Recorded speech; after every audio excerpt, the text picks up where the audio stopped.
المشكل اللي نرقدوا عليه ونوضوا عليه نديروا عشاء نديروا فطور. اليوم جبت لكم اقتراح ساهل ماهل بدون لحوم يجي يكطر ومعسل بالبنه.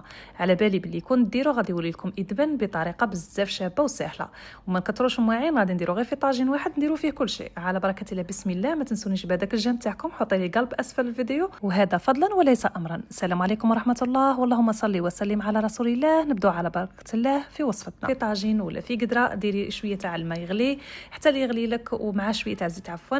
كي يغلي زيدي له ديك الورقه تاع الران، زيدي لها هنايا المقارون، ديت 500 غرام تاع مقارون، وهنايا زدت فيه تاني الملح حوالي هكا نصف ملعقه كبيره تاع ملح، ولا كل وحده الملح شحال تبغي.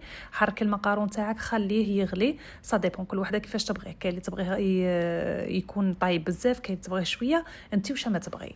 انا خليته هنايا حوالي 12 دقيقه هكا، 10 11 12 دقيقه باش ما يجينيش طايب بزاف، باش من بعد يتشرب لي الصلصه. نخليه يطيب مع التحريك هكا ساعه على ساعه باش ما يلصقلكش. ورواحو هنايا كي يطيب لك ويكمل روحي شليه بالماء بارد، خليه يكطر في كسكاس، ونفس الطاجين نكملوا فيه. حطي حوالي 3 مغارف كبار تاع الزيت، وملعقه كبيره تاع المارغرين ولا تاع الزبده. هنا على بالي بلي كثرتكم شويه، بصح دوك تعرفوا عليه. غادي نديروا فيه هذا يعني هنا غادي نطيبوا كاع المقارون تاعنا.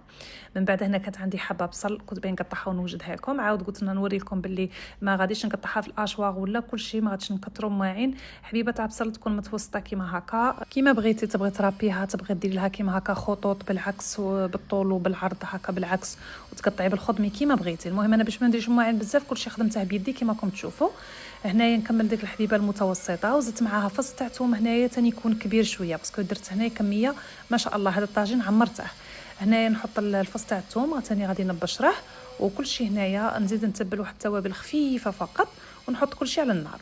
هنا التوابل نسحقوا هنايا شويه تاع الملح، ما تكثروش الملح. يعني هذه الملعقه عندي صغيره على هذيك اللي نحركوا بها. هنايا ملعقه صغيره تاع ملح، ونصفها سكر باش يتكرمل لي غايه ويولي لي بنين، ومن بعد يقلع لي لاسيديتي اللي تكون لي في الصلصه اللي غنديروها ان شاء الله. من بعد نحطها على نار متوسطه، ونخدم لاصوص اللي عليها العمده. نسحقوا فيها حوالي هنا كاس تاع الحليب، يكون عادي بارد ولا اللي كان عندك، المهم ولا بداش حرت المطبخ. عندي هنايا مرصو تاع الجبن الطري، هذاك مرصو تاع جبن، ولا ديروا بورسيون 4 حبات 5 حبات 6 حبات، صا ديبون تي والمقارون شحال درتي باش يجيك بنين. هنا كانت عندي طماطم مصبره منزليه، خدمت الفيديو بصح ما حطيتها لكمش باسكو لقيت روحي ماشي مصوره بزاف. هنا الناس اللي ما تبغيش تاكل الطوماطيس كونسونطري اللي تتباع، تقدر تخدميها وحدك في البيت. وثاني يعني طريقتها سهله جدا، ما كاش اسهل من الطوماطيس المركزه تاع الدار.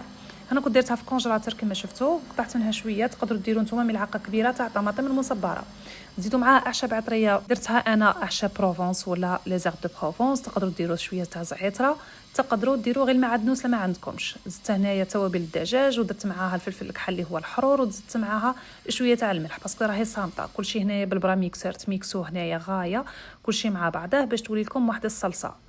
هاد لاصوص تجي بزاف شابه في كاع لي بات اللي ديروهم. تقدروا ديري لي بات يعني اللي كان عندك نوع تاع لي بات خدمي بيه، بغيتي مقارون بغيتي كيما بغيتي. المهم هنايا تاني نسيت باش نقول لكم بلي المقارون ما ديتش هذاك الكبير.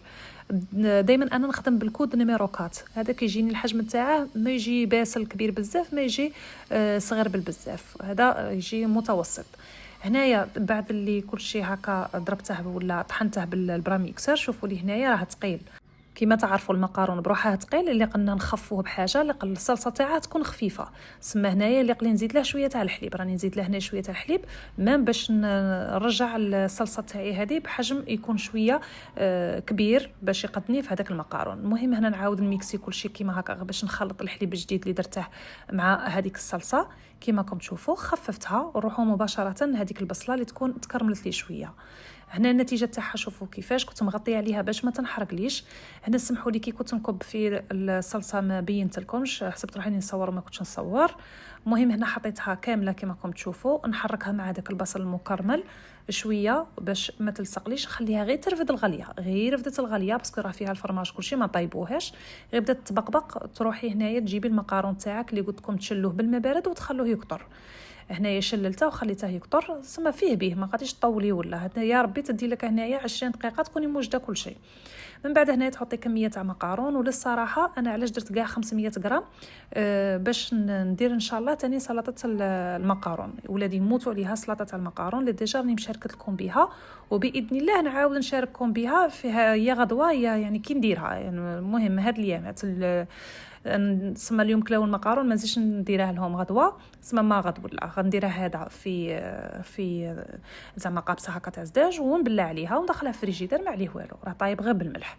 هنا غادي ندي كميه، المهم كي تحطوا الكميه تاعكم نتوما على حسب عدد الافراد الاسره، وتقدروا يعني تكثروا لاصوص وديروه كاع. هنا غادي نبدا نحط غير بشويه باش ما تغلبنيش باش ما نشفاش، لازم يكون جاري كما شفتوه في الاول. شوفوا هنا نبين لكم افضل هكا، نزومي لكم. شوفوا لي خواتاتي تشربوه مليح مليح، وتعاودوا تروحي تجيبي كميه تاع مقارون واحده اخرى وتزيدي تشربيها غير بشويه، زيدي غير بشويه باش ما ينشفلكش. السر كاع انه يجي هكا مشخشخ ويجي مشرب. شوفوا لي هنا راني مطفيه الغاز، طفيت النار هكا باش ما يطيبليش ولا ما طيبليش هذيك الصلصه وتنحرق لي ودير لي هكا طبقه من التحت. نبدا هنايا صاي، هذه هي الكميه اللي حطيتها، ما نزيدش على هذه الكميه، نشربها مليح مليح. وهنا تبقى لي خطوه ثاني زياده واحده اخرى غادي نديرها باش نزيد نعطيه هكا بالنشابه. وبالنسبه لي فروماج ديروا اللي عندكم واللي توفر عندكم خدموا به. ومام اللي تكون عندها كفته ولا تقدر ديري ثاني الكفته تعوضيه ولا تزاوديه بالكفته مع تاع الدجاج ولا تاع البقري. هنايا شوفوا بقات لي خطوه اختياريه اللي هي الجبن الطري تاع البيدو هذيك.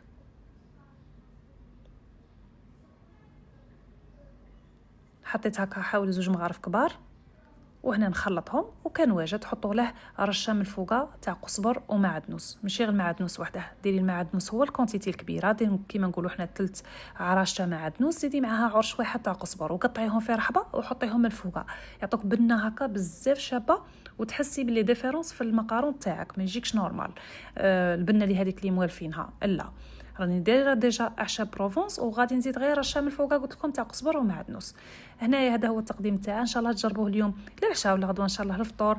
وان شاء الله نزيد نحط لكم اقتراحات واحده اخرى للعشاء ولا الفطور تكون سهله ماهله وسيرتو تكون بنينه.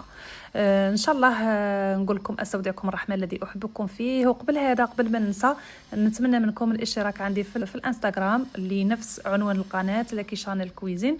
ان شاء الله تابعوني تلقوا تما وصفات كاين اللي ما نحطهاش على اليوتيوب تلقوها تما كاينه. ان شاء الله اخواتي تاني تشاركوني بتطبيقاتكم تما، نفرح بها بزاف. واللي عندها اي استفسار اي انشغال اي حاجه تحط لي ميساج بريفي، نعاود نقول لكم بلي راكم خواتاتي اسرتي الثانيه، حطوا لي ميساج بريفي وان شاء الله كاع نجاوبكم ونرد عليكم. السلام عليكم.